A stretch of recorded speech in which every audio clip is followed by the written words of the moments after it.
மறுநாள் காலையில கௌரிக்காகமும் மீனுக்குருவியும் அவங்களோட பழைய காட்டுக்கு பறந்து வந்தாங்க. எனக்கு ரொம்ப தண்ணி தாகமா இருக்கு, பக்கத்துல எங்கேயாச்சும் தண்ணி கிடைக்குதான்னு தேடி பார்க்கலாம். பிறகு பறவைங்க 2 பேரும் அங்கிருந்து பக்கத்துல இருக்கிற கிணறுக்கு போனாங்க. ஆனா அந்த கிணறுல ஒரு சொட்டு தண்ணி கூட இல்ல. இதனால ரொம்பவே கவலைப்பட்டாங்க. மீனு, இந்த கிணறுல ஒரு சொட்டு தண்ணி கூட இல்ல. இப்போ நம்ம தாகத்தை எப்படி தீர்த்துக்கிறது? நாம வேற ரொம்ப தூரம் பறந்து வந்துட்டோம். இப்போ தண்ணிக்கு என்ன பண்றதுன்னே தெரியலையே. இந்த மாதிரி பறவைங்க 2 பேரும் பேசிட்டு இருக்கும் போதே திடீர்னு அந்த கிணறுக்குள்ள இருந்து ஒரு சத்தம் கேட்டது. என்னது? அடுத்த நொடியே அந்த கிணறு மொத்தமும் நிறைய தண்ணியால நிரம்பினுச்சு. இத பார்த்த பறவைங்க 2 பேரும் ரொம்பவே அதிர்ச்சி ஆனாங்க. பிறகு பறவைங்க 2 பேரும் அதுல இருக்கிற தண்ணீரை குடிச்சாங்க. இப்போ அவங்களோட தாகம் முழுவதும் தீர்ந்துச்சு. மீனு, இந்த கிணறு மந்திர கிணறுன்னு நினைக்கிறேன். அதனாலதான் நம்ம பேசுனத காதுல வாங்கிட்டு நமக்கு தண்ணிய கொடுக்குது. ஆமா கௌரி, இந்த கிணறால தண்ணி கொடுக்க முடியும்னா கண்டிப்பா நமக்கு தேவையான பழங்களையும் தானியங்களையும் அதால கொடுக்க முடியும். பிறகு பறவைங்க 2 பேரும் கிணறு பக்கத்துல வந்தாங்க. மந்திர கிணறு, எங்களுக்கு ரொம்ப பசியா இருக்கு. சுவையான பழங்களையும் தானியங்களையும் நீ கொஞ்சம் கொடுக்கறியா அப்படின்னு மீனு கேட்டா. அவ கேட்டா அடுத்த நொடியே அந்த கிணறுல இருந்து சுவையான தானியங்களும் பழங்களும் வந்தது. இத பார்த்து பறவைங்க 2 பேரும் ரொம்பவே சந்தோஷப்பட்டாங்க. பிறகு அந்த பழங்களையும் தானியங்களையும் எடுத்துட்டு அவங்களோட காட்டுக்கு ரொம்ப சந்தோஷமா பறந்து போனாங்க. என்னைக்கே இல்லாம இன்னைக்கு இவ்வளவு இனிப்பான பழங்களை கொண்டுட்டு வந்திருக்க. இதெல்லாம் உனக்கு எங்க இருந்து கிடைச்சிச்சு? காலுஜி, நானும் மீனவும் இன்னைக்கு பக்கத்து காட்டுக்கு போனோம். அங்கதான் ஒரு மந்திர கிணற பார்த்தோம். அது நாங்க கேட்ட எல்லாத்தையும் கொடுத்தது. அது கிட்ட இருந்துதான் இந்த பழங்களையும் தானியங்களையும் வாங்கிட்டு வந்தோம். என்ன கோரி சொல்ற? மந்திர கிணறா? அப்படின்னா அந்த கிணறு கிட்ட எனக்கு ஒரு மோட்டார் சைக்கிள் வேணும்னு கேட்போம். அது கொடுத்துச்சுன்னா நான் ரொம்பவே சந்தோஷப்படுவேன். பிறகு மறுநாள் காலையில பொழுது விடிஞ்சதும் காகங்கள் 2 பேரும் அந்த கிணறு கிட்ட வந்தாங்க. மந்திர கிணறு, எனக்கு ரொம்ப நாளா பைக் ஓட்டணும்னு ஆசை. நீ ஒரு பைக் கொடுத்தீன்னா நான் அதை வச்சு ரொம்ப சந்தோஷமா வாழ்வேன். உடனே அந்த மந்திர கிணறு அது சக்தியை பயன்படுத்தி ஒரு பைக்கையும் கொடுத்தது. அதை பார்த்த காலுக்காகவும் ரொம்பவே சந்தோஷப்பட்டான். காலுஜி, நீங்க கேட்ட மாதிரியே உங்களுக்கு பைக் கிடைச்சிட்டு இருங்க. நானும் எனக்கு தேவையான நகைகளை கேக்குறேன். மந்திர கிணறு, எனக்கும் நகைகள் மேல ரொம்ப ஆசை. நகைகள் கொடுத்தீங்கன்னா நான் ரொம்ப சந்தோஷமா அதை போட்டுக்குவேன்.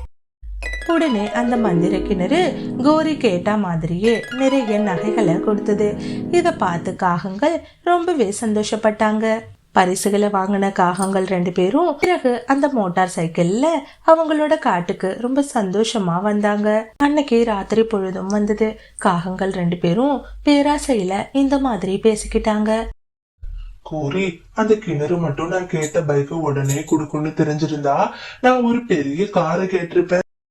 ஆமா காலுஜி, நான் கூட இன்னும் கொஞ்சம் நகைகளை கேட்டிருக்கலாம். அது கொடுக்குதோ என்னமோன்னு யோசிச்சுதான் கொஞ்சமா நகைய வாங்கிட்டேன் அப்படின்னு சொன்னா. பிறகு மறுநாள் காலையில பொழுது விடிஞ்சதும் காகங்கள் 2 பேரும் மறுபடியும் அந்த மந்திர கிணறு கிட்ட வந்தாங்க. கிணறு, நேத்து நான் அவசரப்பட்டு பதட்டத்துல பைக் வேணும்னு கேட்டுட்டேன். ஆனா எனக்கு இப்ப பைக் ஓட்டுற ஆசையே இல்ல. அதனால எனக்கு ஒரு பெரிய காரா கொடு. ஏன் காகங்களா, பேராசைக்கும் ஒரு எல்லை இருக்கு. நீங்க 2 பேரும் ரொம்ப எல்லையை மீறி ஆசைப்படுறீங்க. சரி, பாவம் ஆசைப்பட்டு கேக்குறீங்களேன்னு நேற்று நீங்க கேட்டதை நான் கொடுத்தேன். இன்னைக்கு என்னடான்னா கார் வேணும்னு கேக்குறீங்க, நாளைக்கு ஃப்ளைட்டு வேணும்னு கேட்பீங்க. இந்த பாருங்க, உங்களோட பேராசைக்கு இன்னைக்கே நான் ஒரு முடிவு கட்டுறேன் அப்படின்னு சொல்லி நேத்து அவங்களுக்கு கொடுத்த பைக்கை அங்கிருந்து மறைய வச்சது. இத பார்த்ததும் காகங்கள் 2 பேரும் ரொம்பவே பயந்துட்டாங்க. கிணறு, தயவு செஞ்சு எங்க பைக்க திருப்பி கொடுத்துரு. நாங்க கார் எல்லாம் கேட்கல. இனிமே உன் கிணறு பக்கத்துல கூட வரமாட்டோம். இனிமே உங்களுக்கு என்னோட கிணறுல இருந்து எந்த பொருளுமே கிடைக்காது. ஒழுங்கா இங்கிருந்து ஓடிடுங்க, இல்லைன்னா உங்களை நான் எனக்கு உணவாக்கிடுவேன் அப்படின்னு சொல்லி அந்த கிணறு பயமுறுத்தினது. பயந்து போன காகங்கள் அங்கிருந்து ரொம்ப வேகமா ஓடிட்டாங்க. கொஞ்ச நேரத்திலேயே மீனுக்குருவி அந்த இடத்துக்கு வந்தா. கிணறு, உன்கிட்ட மறுபடியும் உதவி கேட்கறதுக்கு என்ன மன்னிச்சிரு. நான் பக்கத்துல இருக்கிற ஆசிரமத்துக்கு போயிருந்தேன். அங்க நிறைய குழந்தைங்க பசியோட இருக்காங்க. அதனாலதான் அவங்களுக்கு தேவையான உணவு பொருளை உன்கிட்ட இருந்து வாங்கிட்டு போலான்னு வந்திருக்கேன். உன்னோட நல்ல மனசை நான் முத நாளே தெரிஞ்சுக்கிட்டேன். ஆனா உன்ன மாதிரி இல்லை அந்த காகங்கள். ரொம்பவே பேராசைப்பட்டவங்க. என்கிட்ட பேராசைப்பட்டு நிறைய பொருட்களை கேட்டாங்க. அதனால அவங்களுக்கு இனிமே எதுவுமே தரமாட்டேன்னு சொல்லி அனுப்பிட்டேன். உடனே அந்த கிணறு நிறைய தானியங்களையும் பழங்களையும் கொடுத்தது. குருவியே, இது வரைக்கும் நான் உதவி செஞ்சவங்களையே உன்ன மாதிரி ஒரு நல்ல எண்ணம் கொண்டவங்களை நான் பார்த்ததே கிடையாது. இன்னையிலிருந்து உனக்கு மட்டும்தான் என்னோட கிணறுல இருந்து பொருட்களை தரப்போறேன் அப்படின்னு சொல்லி கிணறு ரொம்பவே சந்தோஷப்பட்டுச்சு. மீனும் குருவியும் கிணறு பேசுற வார்த்தைகளை கேட்டு ரொம்பவே சந்தோஷப்பட்டா. பிறகு அது கொடுத்த பொருட்களை எடுத்துக்கிட்டு அங்கிருந்து ஆசிரமத்தை நோக்கி பறக்க ஆரம்பிச்சா. இவ்வளவு நாளா யாருக்கு உதவி செய்யறதுனே தெரியாம நான் எல்லாருக்கும் உதவி செஞ்சுட்டு இருந்திருக்கேன். இன்னையிலிருந்து கண்டிப்பா நான் நேர்மையா இருக்கிறவங்களுக்கு மட்டும்தான் உதவி செய்ய போறேன் அப்படின்னு சொல்லி கிணறு அதோட மந்திர சக்தியை நினைச்சு ரொம்பவே பெருமைப்பட்டுச்சு. இந்த மாதிரி நிறைய ஸ்டோரிஸை பார்க்க மறக்காம நம்மளோட சிட்டு பேர்ட் ஸ்டோரிஸ் சேனலை சப்ஸ்கிரைப் பண்ணுங்க. காகங்கள் 2 பேரும் வெயில் காலத்துல பறவைங்க இலைப்பாடுற மாதிரியான ஒரு மரத்தடி நிழல்ல ஒரு சொந்தமா கரும்பு ஜூஸ் கடையை நடத்திட்டு வந்தாங்க. கரும்போட கொள்முதல் விலை வேற ரொம்ப அதிகமாயிடுச்சான். நாளையில இருந்து எக்ஸ்ட்ராவா 1000 ரூபாய் கொடுத்தாதான் கரும்பு தருவேன்னு அந்த அண்ணாச்சி சொல்லிட்டாரு. வர்ற லாபத்துல 1000 ரூபாய அவர்கிட்ட கொடுத்துட்டா அப்புறம் எப்படி நம்ம பொழப்பு நடத்த முடியும்? அப்படின்னா ஒன்றும் இல்லை, நாளையிலேருந்து ஒரு கிளாஸ் கரும்பு ஜூஸு 15 ரூபான்னு சொல்லி விலையை ஏற்றுங்க. அதுலதாங்க ஒரு பிரச்சனையே இருக்கு. இத்தனை நாளா இந்த பறவைங்களுக்கு 10 ரூபான்னு சொல்லி ஜூஸ கொடுத்துட்டோம். திடீர்னு 15 ரூபான்னு சொன்னோம்னா அதுக்கப்புறம் எந்த பறவைங்க நம்ம கிட்ட ஜூஸ் குடிக்கவே வராது. அதான் என்ன பண்றதுன்னு ஒரு யோசனையா இருக்கு அப்படின்னு சொல்லி காலு ரொம்பவே கவலைப்பட்டா. கொஞ்ச நேரம் யோசனைக்கு பிறகு கோரி இப்படி சொன்னா.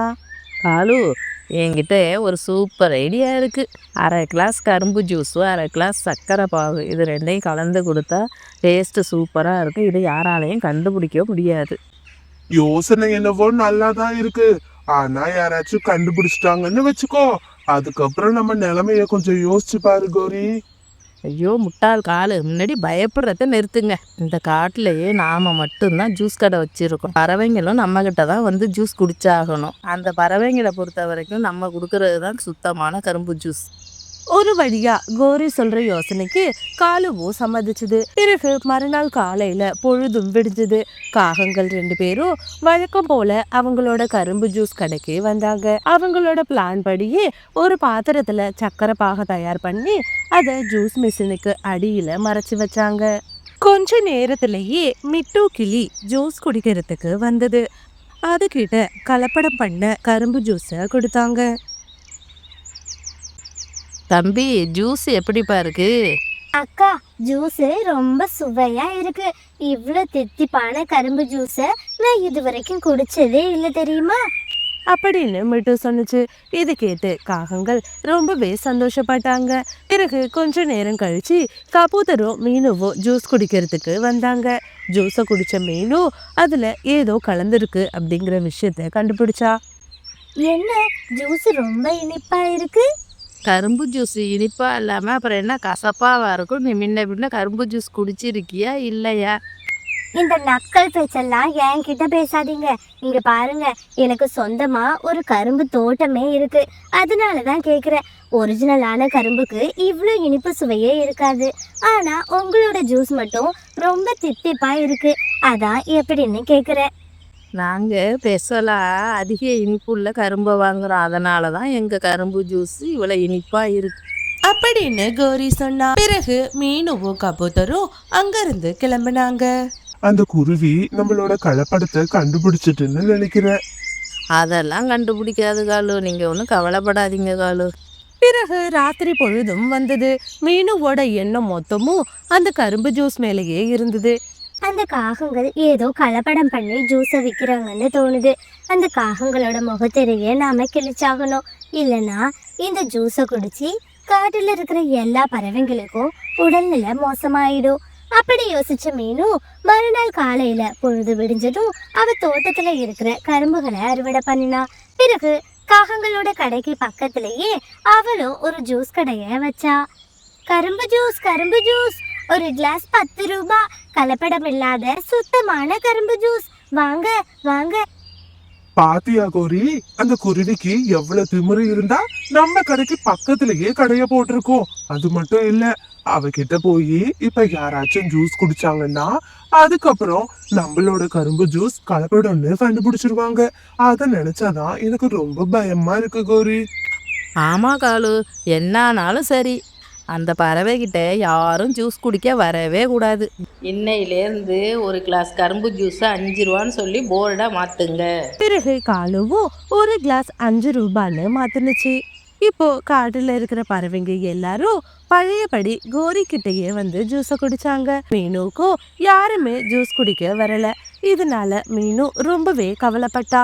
பிறகு ராத்திரி பொழுதும் வந்தது. மீனு அவ பொண்ணுகிட்ட நடந்த எல்லா விஷயத்தையும் சொன்னா. அம்மா, எனக்கு ஒரு ஐடியா இருக்கு. நாம பறவைங்களுக்கு ஃப்ரீயா ஜூஸ் கொடுக்க கூடாது. தங்கம், நீ சொல்ற மாதிரி இலவசமா ஜூஸ் கொடுத்தா எல்லாரும் வந்து குடிப்பாங்க.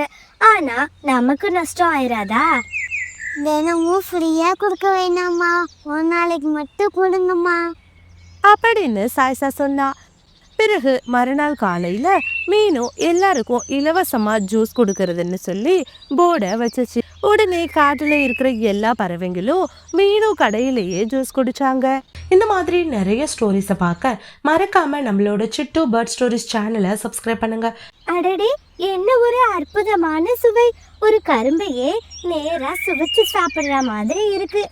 ஆமா மிட்டு, நீ சொல்றது சரிதான். இந்த ஜூஸ குடிக்கிறப்போ தொண்டைக்கும் இதமா இருக்கு அப்படின்னு கபூத்தர் சொன்னுச்சு. பிறகு எல்லா பறவைகளும் மீனுவோட கடையிலேயே ஜூஸை குடிச்சாங்க.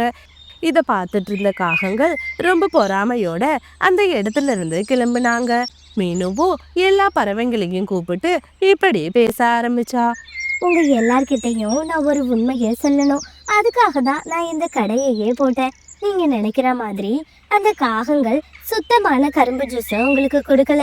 போன வாரம் அந்த காகங்கள் எல்லையில இருக்கிற அந்த அழுக்கு உடையில இருந்து தண்ணியை எடுத்துட்டு போனாங்க. சந்தேகப்பட்டு அவங்கள பின்தொடர்ந்து போனேன். அப்பதான் அவங்க அந்த தண்ணியில சக்கரை பாகை தயாரிக்கிறத பார்த்தேன். அந்த சக்கரை பாகை நீங்க எல்லாரும் குடிச்ச கரும்பு ஜூஸ்ல கலக்குறாங்க அப்படின்னு மீனு சொன்னா. இதை கேட்டு பறவைங்க ரொம்பவே அதிர்ச்சியானாங்க. பிறகு மறுநாள் காலையில பொழுதும் விடிஞ்சது. வழக்கம் போல காகங்கள் 2 பேரும் கடையை திறந்தாங்க. கரும்பு ஜூஸ் ஒரு கிளாஸ் 1 ரூபாய்க்கு தர்றோம், வாங்க வாங்க. கோரியோட சத்தத்தை கேட்டு பறவைங்க எல்லாரும் அவங்களோட கடை பக்கமா போனாங்க. ஜூஸ் மிஷினுக்கு அடியில இருக்கிற அந்த கலப்படமான சக்கரை கரைசலை கபூதர் வெளியே எடுத்துச்சு. ஏய், உனக்கு எவ்வளவு தைரியம் இருந்திருந்தா இவ்வளவு நாளா அசுத்தமா இருக்கிற இந்த சக்கரை கரைசலை ஜூஸ்ல கலந்திருப்ப. எனக்கு நீங்க பண்ண எல்லா தில்லுமுள்ளு வேலையும் தெரிஞ்சிடுச்சு. இனிமே நீங்க 2 பேரும் இந்த காட்டிலேயே இருக்க கூடாது. ஒழுங்கு மரியாதையா இங்க இருந்து ஓடிடுங்க அப்படின்னு சொல்லி பறவைங்க எல்லாருமா சேர்ந்து காகங்களை அடிக்க ஆரம்பிச்சாங்க. அடி தாங்க முடியாத காகங்கள் அங்கிருந்து உயிர் தப்பிச்சா போதும்னு ஓட ஆரம்பிச்சாங்க. மீனக்குருவி நினைச்ச மாதிரியே அந்த பேராசை காகங்களோட திட்டத்தை முறியடிச்சு காட்டுல இருக்கிற எல்லா பறவைங்களோட உயிரையும் காப்பாத்திட்டா. இப்போ மீனுக்குருவியும் ரொம்ப மலிவான விலையில சுத்தமான கரும்பு ஜூஸை எல்லா பறவைங்களுக்கும் கொடுத்தா. இதனால மீனுவும் சரி மற்ற பறவைங்களும் சரி ரொம்ப சந்தோஷமா அவங்களோட வாழ்க்கையை நடத்தினாங்க. இந்த ஸ்டோரி உங்களுக்கு பிடிச்சிருந்துச்சுன்னா லைக் பண்ணிட்டு இந்த மாதிரி நிறைய ஸ்டோரிஸை பார்க்க மறக்காம நம்மளோட சிட்டு பேர்ட் ஸ்டோரிஸ் சேனலை சப்ஸ்கிரைப் பண்ணுங்க. தேங்க்ஸ் ஃபார் வாட்சிங்.